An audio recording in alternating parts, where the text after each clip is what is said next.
अगर आपको एक बेहतर लीडर बनना है बहुत कम समय में, राज शमानी क्लिप्स चैनल सब्सक्राइब कर लो, क्योंकि यहाँ पे हम इंडिया के बेस्ट लीडर्स आपके सामने लेके आते हैं। कोलगेट एज अ ब्रांड उन्होंने क्या डिफरेंट किया जिसकी वजह से they are absolute leaders? They the first one to come in India. Really? Pepsodent वगैरह ये सब तो बाद में है। Around the world first one से क्या? See, because they were the first one in India, their marketing strategy is pretty good. They do a lot of research and they involve dentists all over the country, all over the world. Involvement of the dentist. See, there are two types of marketing procedures. One is going through dentists and one is going direct to the consumers. You know, so direct to the consumers is easy way to go, but not to come up in a higher level. अगर dentist recommend, आपने बोला dentist recommend बोला तो आता है, दूसरे दो dentist recommend करते हैं। Incidentally I started in dental association the seal program which we gave it to Colgate first and then the others. Seal was Indian dental association approves this toothpaste. जैसा American dental association में उनके guide पे मैंने programme बनाया 94-95 में, मैं America में जाके सीख के आया, then we started that program. So we put forward, we did our market से टूथपेस्ट लाके, तभी मैंने नेशनल केमिकल लेबोरेटरी में, तभी Mashelkar was there, we used to tell them to test the toothpaste what they claim is correct है कि नहीं है केमिकल में।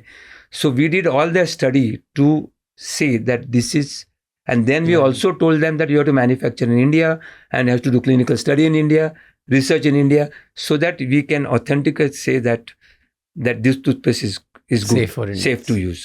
That was the whole idea. So that was the Colgate one who started the first thing. और ये दूसरी brands नहीं करती? दूसरी ब्रांड में तभी दूसरी ब्रांड आई थी, उसमें ऐसा एक इंग्रेडिएंट था, I was in charge of that, ऐसा एक इंग्रेडिएंट था which was not good for the health. So मैंने उनको बताया कि ये निकालो, तो they said no, this is accepted in cosmetic, then why you want to come in medical, then sell as a cosmetic ना। एक बहुत कोलगेट की फेमस स्टोरी है, आपने सुना होगा, हाँ, कि कोलगेट अपनी बोर्ड रूम में बैठ के सोच रहा था कि हम कंजम्पशन कैसे बढ़ाएं, क्योंकि सब तो हमारा ही कोलगेट, हमारे ही पेस्ट यूज़ करते हैं, तो अब ज़्यादा और कैसे बढ़ाएं।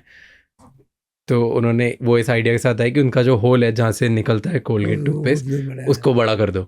अभी उम्मीद है कि फैक्ट है, मुझे मालूम नहीं, किसी को नहीं पता, like it's a very well known story, किसी को नहीं पता वो रियलिटी की नहीं है, पर बहुत इंटरेस्टिंग लगी सुनने में, बड़ा क्रिएटिव लगता है कि वो होल बड़ा कर दो तो ज़्यादा टूथपेस्ट निकलेगा, ज़्यादा निकलेगा तो लोग वो ब्रिज के नीचे से बस नहीं जा रहे तो टायर का हवा कम किया तो नीचे से चली गई।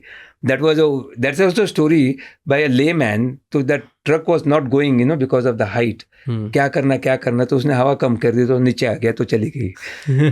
That's also a story. It's a very interesting concept. सारी ऐसी स्टोरीज चलती रहती है, कौन सी है, किसकी कंपनी की, किसी को नहीं पता। बट कोलगेट ये मैं तो स्कूल में बताई थी ये स्टोरी एक टीचर ने, मैं तब से बिलीव करता हूँ, मैं बहुत अच्छा आइडिया ये तो, कि this is one of the best ideas which Colgate did to increase consumption, क्योंकि टूथपेस्ट एक बार बाहर निकल गया तो वापस नहीं आता। ऐसे ही और नॉलेजेबल और इंसाइटफुल क्लिप्स के लिए इस चैनल को सब्सक्राइब कर लो, क्योंकि हम आपके लिए बहुत सारे वर्ल्ड के टॉप लीडर्स से बहुत अच्छे इंसाइट्स लाते हैं जो आपको एक बेटर लीडर बनने में हेल्प करता है।